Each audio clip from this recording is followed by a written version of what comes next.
21শে ফেব্রুয়ারি fascist Hasina তুষররা এই দেশে তারা শহীদ মিনার কন্ট্রোল করে।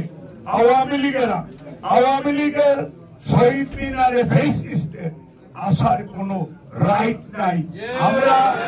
আমরা সবাই প্রতিরোধ করবো সেই দিন। এই বাকশালীদের পরিচালনা আমরা এটা বর্জন করব এবং শহীদ মিনার আমরা নিজেরা সশরীরে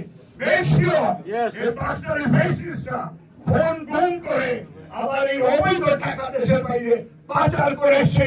এই দেশে মন্ত্রী মিনিস্টার অবৈধ মন্ত্রী মিনিস্টারকে দিয়ে তারা শহীদ মিনারে আসবে এবং তাদেরকে যাতে তারা মেকশিওর যাতে আসতে পারে আপনাদের সহযোগিতা মনে করতেছে।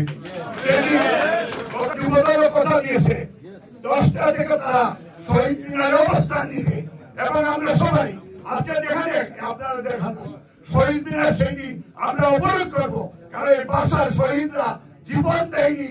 ফেসিস্ট ইন্ডিয়ান দালালরা আজ এসে তাই পবিত্রতা নষ্ট করবে। সেটার জন্য আজকে আপনাদের সবার আমি যুক্তরাজ্য বিএনপির পক্ষ থেকে আমি আবেদন জানাচ্ছি। আমার এলাকার একটা পকেট পায় ব্যক্তি ছিল জীবনে তার নাম শুনি। আমার সিলেট শাহজালালের পূর্ণভূমিতে একজন বিনা বুটের মেয়র, সে 2 পয়সী মেয়র পালিয়ে চলে আসে। তার নেত্রী রাত্রে অন্ধকারে তার সন্তানদেরকে তার দলকে ছেড়ে তারা পালিয়ে যায়। এইসব দলকে আমরা প্রত্যাখ্যান করি, ঘৃণা করি এবং সেইটার জন্য প্রস্তুতি নেওয়া 21 তারিখ আমরা শহীদ মিনারে যাব। আমরা লড়াই করে বাংলাদেশের যে গণতন্ত্রের যে আমরা যে রক্ষা করেছি সেই রক্ষাকে আরো শক্তিশালী করার জন্য বাংলাদেশের জাতীয় আদর্শ প্রতিষ্ঠিত হবে। মতো ত্যাগী নেতাদের হাত ধরে আপনি যে শ্রম দিয়েছেন, আমরা জাতীয়তাবাদী পরিবার প্রকাশে জানা হয়েছে আমাদের হৃদয়ে, আমাদের অন্তরে, আমাদের ভালোবাসায়, আমাদের মৃত্যুর আগ পর্যন্ত আপনি বেঁচে থাকবেন চিরকাল। তোমাদের নেত্রী শেখ হাসিনাও সেই ভয় দেখিয়ে বিএনপিকে কিছু করতে পারে নাই, আর তোমরা সেই সাহস দেখলো না। তোমাদের এখনো মুক্তির হয়, তাই তোমাদের কাছে অনুরোধ করছি বিএনপিকে এই গরম চক্ষু দেখাবে না। নির্বাচনে থাকতে কেমন লাগে সেটা আমি কিছুটা অনুভব করতে পারি। আগামী দিনে প্রত্যাশা, সেই প্রত্যাশা যেন মানুষের কল্যাণের জন্য হয়,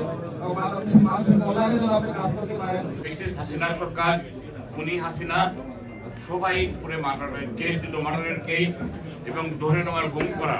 এই নির্যাতিত টিপু আনারসের টিপু সে কিন্তু কেস ফলাই আসে না, শেখ হাসিনার মতন সে ফলাইয়া যায় নাই।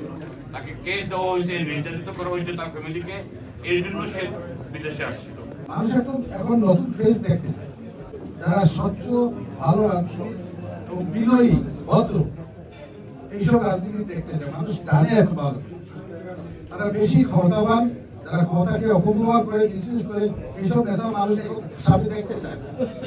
মানুষ দেখতে চায় জনগণ বান্ধব নেতা দেখতে চায়।